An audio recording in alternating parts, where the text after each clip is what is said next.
लड़के की, जो अपनी एक खास काबिलियत को बिजनेस बनाना चाहता है, पर उसे नहीं पता था कि ये रास्ता इतना मुश्किल होने वाला है। एक दिन उसे अचानक पता चलता है कि उसका ये खास टैलेंट उसे बहुत अमीर बना सकता है। इसलिए वो अपनी फोटो खींचकर एक जॉब वेबसाइट पर अपलोड कर देता है और बहुत जल्द ही उसका पहला क्लाइंट उसे कांटेक्ट भी कर लेता है। दाची एक साफ सुथरा सूट पहनकर बताए गए होटल में पहुंच जाता है। कहते हैं ना, हर काम की शुरुआत मुश्किल होती है, लेकिन दाची की शुरुआत तो कुछ ज्यादा ही आसान लग रही थी, पर कहानी में एक बड़ा ट्विस्ट आने वाला था। होटल पहुंचते ही उसके साथ एक प्रैंक हो जाता है और दाची बताए हुए कमरे के बाहर पहुंचता है। एक हैंडसम पोज बनाकर दरवाजा खटखटाता है, लेकिन अंदर से कोई भी जवाब नहीं आता और तभी दरवाजे के नीचे से एक पर्ची बाहर आती है। उसे देखकर दाची के होश उड़ जाते हैं, क्योंकि क्लाइंट ने ये डील कैंसिल कर दी थी और वो कुछ कहने ही वाला होता है कि उसे दरवाजे के नीचे से फेंके हुए 2 रुपए दिखाई देते हैं, जो शायद उसका कॉम्पेंसेशन था। ये देखकर दाची को बहुत बड़ी बेइज्जती महसूस होती है, क्योंकि उसके टैक्सी का किराया ही 5 रुपए लग गया था। यानी बिना कोई काम किए उसे 3 रुपए का घाटा हो गया था और वो दुखी मन से अपने घर वापस लौट आता है कि दिल में एक गहरी निराशा छा जाती है। तभी वहाँ दाची की दोस्त आजेन उससे मिलने आती है। जब उसे पता चलता है कि दाची ने सच में उसकी सलाह मान ली थी, तो आजेन को भी यकीन नहीं होता। ये सुनकर कि दाची अपने पहले ही काम में फेल हो गया, आजेन उसका मैनेजर बनने का फैसला कर लेती है। साथ ही वो उसे इस काम की टेक्निकल बातें भी सिखाने वाली थी। एक दिन जब दोनों लंच कर रहे होते हैं, तो आजेन को किसी की याद आती है, एक ऐसा इंसान जो दाची के इस नए बिजनेस में उनकी बहुत मदद कर सकता था, और ये थी उसकी पुरानी दोस्त शाओली, जो एक बड़े कपड़ों के स्टोर में काम करती थी, जहाँ शहर की सबसे अमीर औरतें शॉपिंग करने आती थी। आजेन का प्लान था कि अगर शाओली उनकी टीम में आ गई तो दाची का करियर सेट हो जाएगा। इसलिए अगले ही दिन आजेन शाओली से मिलने पहुंच जाती है, लेकिन ये टॉपिक इतना अजीब था कि आजेन की कुछ भी कहने की हिम्मत ही नहीं हुई। वो शर्मा कर एक बहाना बनाती है और वहाँ से निकल जाती है। दूसरी तरफ दाची बड़ी उम्मीद से इंतजार कर रहा था, पर जब उसे पता चला कि प्लान फेल हो गया है, तो वो काफी निराश हो जाता है। वो अपना पुराना काम फिर से करने का फैसला करता है। ऐसा लगता है कि हर कोई बिजनेस के लिए नहीं बना होता, लेकिन दाची को इतना उदास देकर आजेन फैसला करती है कि अब वो ये काम खुद करके रहेगी। कहकर वो घर जाती है और सीधा शाओली को फोन मिला देती है। जब शाओली को पता चलता है कि आजेन अब एक हाइन मेल सर्विस की मैनेजर बन गई है, तो वो भी शॉक हो जाती है। लेकिन जल्द ही दोनों एक एग्रीमेंट पर पहुंच जाते हैं। शाओली कुछ अमीर क्लाइंट से मिलवाने के लिए तैयार थी, पर उसकी एक शर्त थी कि वो पहले इस सर्विस को खुद ट्राई करना चाहती है। घर वापस आकर आजेन ये सारी बात दाची को बताती है, लेकिन उससे पहले दाची को एक छोटी सी ट्रेनिंग से गुजरना था। जब आजेन को लगेगा कि वो पूरी तरह से तैयार है, तभी वो उसे सर्विस के लिए बाहर भेज सकती थी। काफी प्रैक्टिस के बाद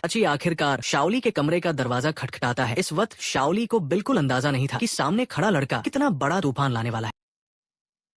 एक और